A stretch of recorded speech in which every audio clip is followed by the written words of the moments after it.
...2500 tahun yang lalu, ada seorang monster yang membuka gerbang neraka untuk memberi penderitaan besar bagi umat manusia. Kemudian Sang Buddha muncul di hadapannya dan mengambil paksa mata merah dan mata hitam yang merupakan sumber kekuatan sang monster. Tapi kedua mata itu terlepas dari tangan Buddha dan kedua mata tersebut berusaha melarikan diri.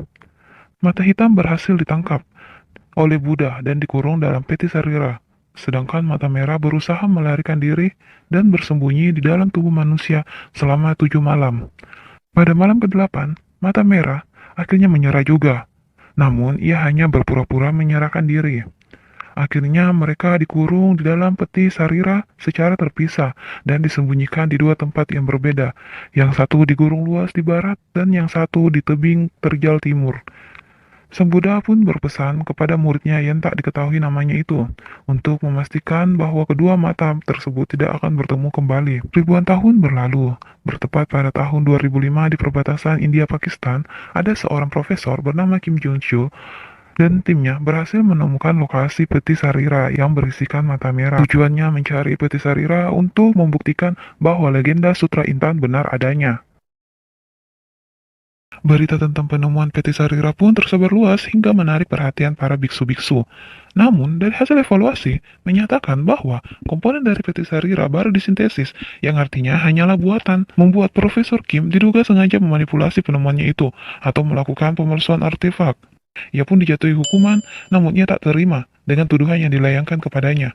Pemalsuan peti sarira menyebabkan kehebohan di tahun 2005. 14 tahun berlalu, tepatnya pada tahun 2019, gerhana bulan merah mulai akan terlihat tepat jam 1 malam nanti, dan berlangsung selama 2 jam.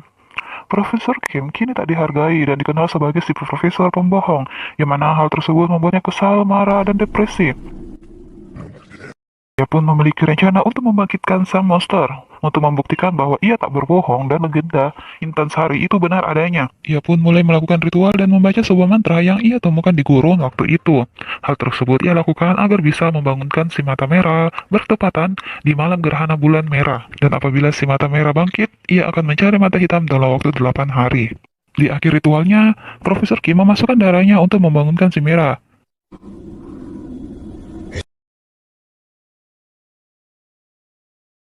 Kim pun mulai merasa kecewa dan merasa apa yang dilakukan selama ini ternyata hanya sia-sia. Ia pun berusaha bunuh diri, tapi tiba-tiba mata merah jatuh di lantai dan seketika membunuh Profesor Kim. Berpindah di sebuah kuil di Gunung Buk, tepatnya di Guangzhou, seorang biksu bernama Haejong merasakan kebangkitan si mata merah. Lalu ia menggeser patung Buddha yang di bawahnya tersimpan peti sarira mata hitam. Ia berniat untuk menggagalkan si merah untuk bertemu dengan si mata hitam dalam waktu 8 hari penyatuannya. Hari pertama si mata merah mencari si mata hitam. Ada seorang murid biksu Haejong yang bernama Chansuk sedang melakukan sumpah diam selama 2 tahun lamanya. Hal tersebut ia lakukan atas suruhan biksu Haejong, karena ia amat setia dengan sang biksu. Karena merasa sulit untuk melakukan hal itu, Chansuk bertanya kepada sang biksu kapan ia akan mengakhiri sumpahnya itu. Sang biksu Haejong pun menjawab, jika aku mengatakan berhenti, maka kau akan berhenti. Lalu ia mengajak Chansuk masuk ke dalam dan mengingatkan kembali kisah sang monster yang pernah biksu Haejong ceritakan kepadanya. Chansuk bertanya kepada biksu mengapa sang monster tidak dimusnahkan saja oleh sang Buddha.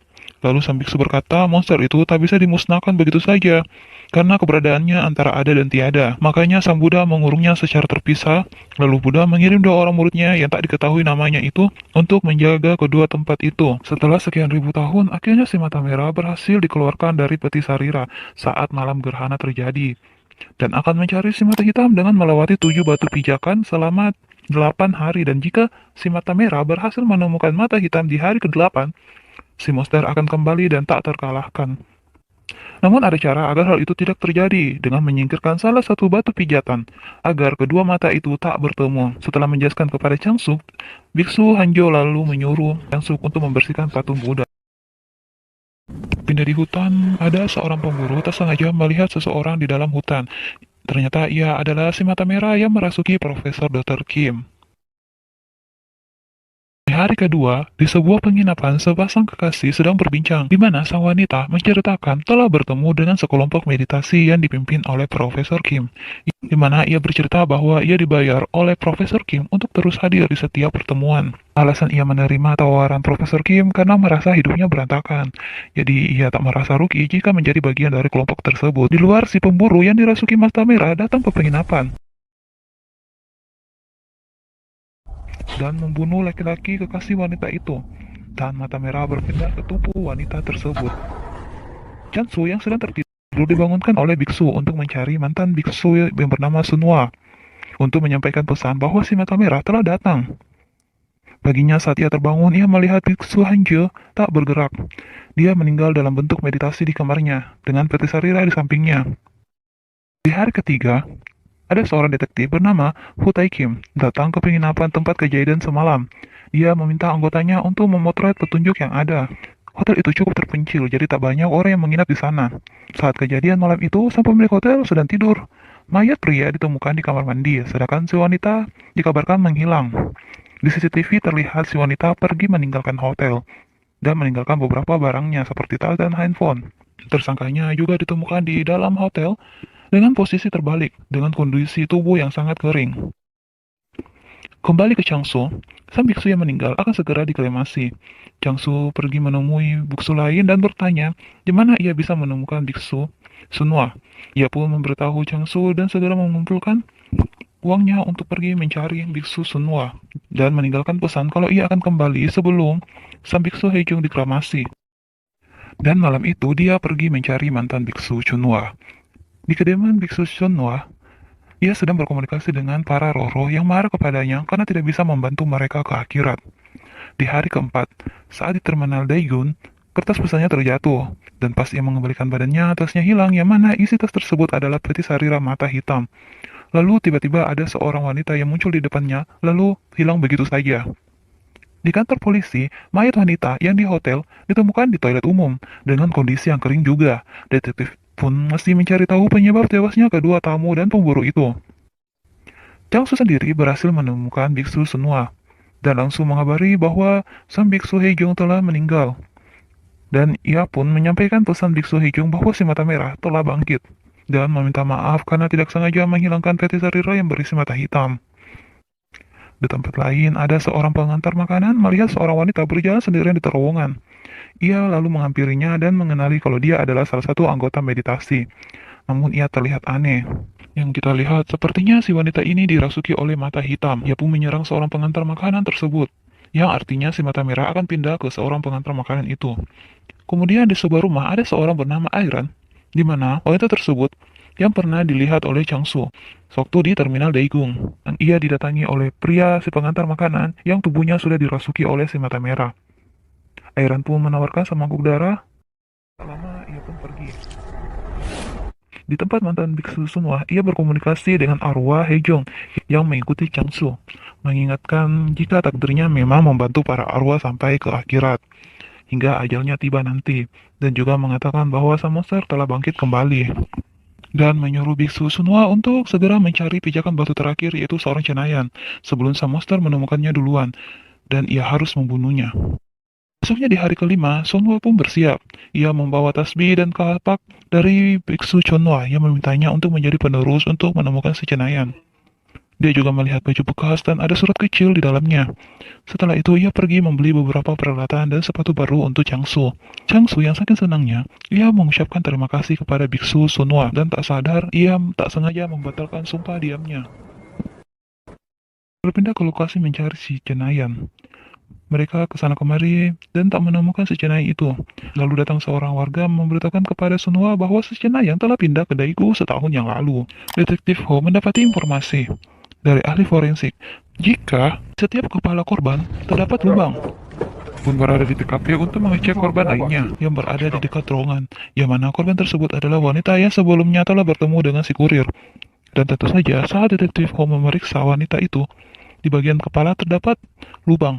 Su Sunwa mulai menandai setiap titik di lokasi untuk mencari si Cenayan, dan mereka berpencar. Biksu Sunwa tak sengaja melihat berita di TV mengenai kematian wanita yang tak wajar yang ditemukan di terowongan waktu itu. Setelah melihat berita tersebut, ia langsung menuju ke terowongan untuk mengecek secara langsung.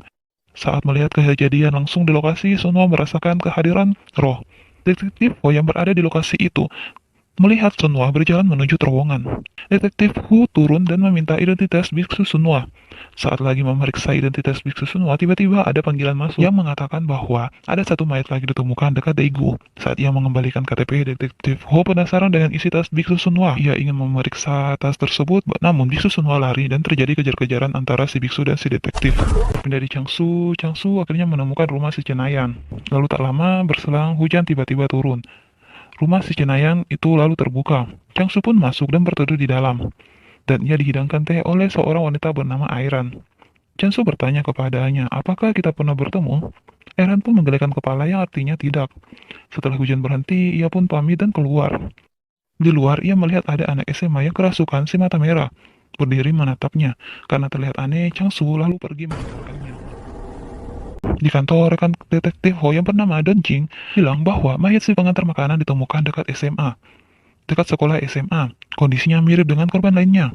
Dia juga mendapatkan informasi tentang Biksu Sunwa yang merupakan pekerja di Daejeon dan tak masuk kerja lagi selama ditemukan mayat pertama. Don Jing bilang, istri dan anaknya meninggal di tahun 1999 saat kecelakaan mobil. Pelakunya adalah seorang wanita di bawah pengaruh minuman alkohol, namun hukuman si pelaku dikurangi. Sono pun marah di persidangan. Setelah itu, ia menjadi biksu di Gwangju dan dikenal sebagai penangkap setan. Namun ia pernah dilaporkan karena tugasnya itu bukan merupakan biksu resmi. Di luar, Biksu Sunwa menemukan Changsu dan membawanya. Di mobil, Donji memberikan sebuah jimat ke Detektif Ho, yang mana isi dari jimat tersebut adalah darah Donji yang diberikan oleh seorang cenayang. Detektif Ho tidak begitu mempercayai jimat-jimatan dan malah memarahi Donji. Donji tetap menyuruh Detektif Ho untuk menyimpannya saja, karena itu sebagai tanda terima kasih dari Donji karena Detektif Ho pernah menyelamatkan hidupnya dari sebuah kecelakaan. Di penginapan, Changsu mengatakan kepada Biksu Sunwa bahwa ia bertemu dengan gadis SMA aneh dekat dengan rumah si Cenayang. Detektif Ho dan Donji ke kantor polisi dan mendapatkan kabar hilangnya seorang anak SMA, yang mana anak SMA tersebut pernah mencoba ingin bunuh diri namun digagalkan. Dan ia pun ikut sebuah kelompok meditasi. Mereka berdua diperlihatkan foto seorang gadis SMA yang sebelumnya dirasuki si mata merah. Di penginapan, Changsu yakin melihat si Cenayang itu. Biksu Sunwa pun bilang kalau mereka harus berpisah di sini. Dan jika ada yang bertanya tentang dirinya, bilang saja jika kita tidak saling mengenal. Changsu ngotot untuk ikut dengan Biksu Sunwa agar bisa membantu. Namun Biksu Sunwa mengatakan jika ia akan membunuh seseorang, jadi dia tak ingin Changsu terlibat. Changsu bertanya, apakah gadis itu yang ingin dia bunuh? Sunwa pun bilang, gadis itu tidak bisa dibunuh. Yang dibunuh adalah si Cenayan. Agar si monster tidak bangkit, kita harus menyingkirkan yang dibutuhkan sang monster. Setelah itu, Changsu segera pergi ke rumah si Cenayan untuk menyelamatkan Airan. Saat Biksu Sunwa berjalan, Detektif Ho tak sengaja melihatnya dan mengikutinya. Saat itu, Donji menelpon Detektif Ho mengenai penemuan mayat pertama di Cilguk. Namanya adalah Kim Jun-suk yang diasingkan karena pemalsuan artefak 14 tahun yang lalu. Pada tahun 2016, ia membangun kelompok meditasi hingga setahun yang lalu, dan para mayat yang ditemukan merupakan kelompok meditasinya. Hanya dua orang yang belum mati, yaitu gadis yang hilang dan si Cenayang yang memberikan Donjin jimat. 주소 좀 불러봐. 교방도 맞지? Detektif Ho langsung meminta alamat si Cenayang itu untuk segera ke sana. Biksu Sunwa masuk ke dalam rumah si Cenayang dan menemukan selembar kertas putih untuk segera membunuh si Cenayang. Ternyata di saat bersamaan, Detektif Ho juga sudah berada di sana. Gadis SMA yang kerasukan mata merah tiba juga di rumah si Cenayang. Dia menyadari kalau si Cenayang sudah tidak ada dan segera mencarinya. Sunwa pun dengan cepat menuliskan jimat di kapak sucinya untuk menangkap anak SMA yang dirasuki si mata merah. Saat itu Jonji datang ke lokasi. Si mata merah berpura-pura meminta tolong karena dikejar. Saat Dongji menodongkan pistolnya, mata merah bereaksi dan berpindah ke tubuh Dongji. Setelah berpindah, gadis itu pun mengering sama seperti korban lainnya. Setelah itu, Biksu Sunwa pun menyerang si mata merah yang merasuki Donji. Si mata merah berkata, kalau tempat mati Biksu Sunwa bukanlah di sini, dan menyuruhnya ke Gunung Buk yang berada di Gonju. Saat polisi datang, Sunwa langsung berlari dan dikejar oleh polisi. Donju yang dirasuki mata merah menembaki salah satu polisi di situ. Di terminal, Changsu dan Airan memesan tiket untuk menuju ke Gonji. Di hari ke-7, Changsu melakukan perjalanan. Ia tak sengaja melihat penampakan Biksu Haichung. Biksu Sunwa pun datang ke terminal untuk pergi ke Guangzhou mengikuti perkataan si mata merah. Namun bus terakhir sudah berangkat dan akan ada lagi 3 jam kemudian. Biksu Sunwa duduk dan memikirkan perkataan si mata merah, yang maksud si mata merah bahwa si Cenayan menuju ke Gunung Buk yang ada di Guangzhou.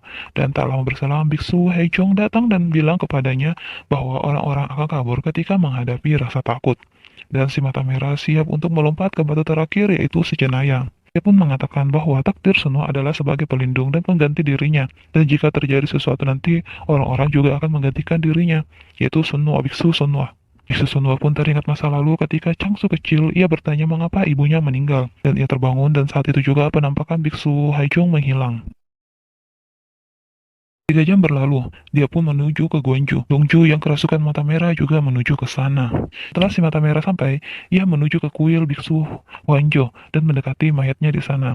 Seorang biksu lain masuk dan ia langsung ditembaki oleh si mata merah dan terbunuh. Si mata merah bilang si Cenayang akan ke sini dan membawa peti sari rab yang berisikan mata hitam. Apa yang akan kamu lakukan? Changsu dan Airan sampai di hutan. Lalu mereka beristirahat sejenak di sebuah rumah kosong. Jiksu Sunwa yang juga sudah tiba langsung memasuki rumah kosong itu dan mendapati Changsu sendirian di sana. Dan ia pun bertanya, apakah kamu sendiri? Detektif Ho datang menemui si Cenayan asli dan mengatakan kalau si Airan adalah hantu. Si Cenayan ini juga ikut kelompok meditasi, namun hanya ia yang dapat melihat Airan. Airan pun bercerita kepadanya bahwa ia selama ini teraniaya dan percaya jika hidupnya itu terkutuk dan berharap semuanya segera berakhir. Hingga pada akhirnya datang seorang yang menyelamatkannya seperti pahlawan, yaitu tak lain adalah Profesor Kim. Kim mengajaknya untuk ikut dengannya dan menganggapnya sebagai anak. Tapi kebahagiaan itu hanya sementara, karena kemudian sang profesor dihujat orang-orang, disebut sebagai pembohong, dan menjadikan si profesor terobsesi untuk membuktikan legenda Sutra Intan benar adanya. Airan pun merasa tertekan karena ia diminta untuk mempercayainya. Karena Airan sangat menyayangi Profesor Kim, ia pun bunuh diri untuk menjadi pelayan si mata merah. Cenayan ini juga mengatakan kalau ia yang memberi jimat ke Dojin menggunakan darahnya, yang mana hal tersebut membuat Tunju secara tidak langsung menjadi bagian anggota si mata merah atau menjadi bagian dari batu pijakan si monster, dan tidak ada yang menyadari kalau mereka hanya dijadikan batu loncatan si monster. Mereka ini adalah orang-orang yang dikumpulkan Profesor Kim karena mereka adalah orang-orang yang gagal mati pada takdirnya. Dan semua ini menjadi perantara Airan untuk melalui batu pijakan, agar si mata merah dan si mata hitam bisa bertemu dan membangkitkan si monster. Lalu tiba-tiba terjadi sesuatu ke Chenayan ini. Ia bilang Airan telah menyuruhnya bertahan di sini agar tetap hidup. Dunji juga adalah salah satu orang yang digagalkan kematiannya oleh detektif Ho. Padahal waktu itu sudah ajalnya. Jadi dia dijadikan korban oleh sang monster dan meminta detektif Ho untuk segera ke Gunung Buk di Guangzhou untuk bertemu sang pengendali. Kembali ke Changsu, ia menjadi bingung karena Airan selama ini adalah hantu. Ia menjaga peti sarira yang berisikan mata hitam. Changsu dan Sunwa memasang perangkap untuk menangkap mata merah, dan Biksu Sunwa akan menjadi umpan dan meminta Changsu untuk mengikuti setiap perintahnya. Lalu ia menuliskan sebuah mantra di baju Changsu untuk melindungi Changsu dan memintanya untuk jangan dilepas. Changsu kembali bertanya, apa yang terjadi jika kedua mata ini bertemu? Biksu Sunwa menjawab mereka akan membuat dunia ini seperti neraka, di mana hanya ada rasa cemas dan penderitaan.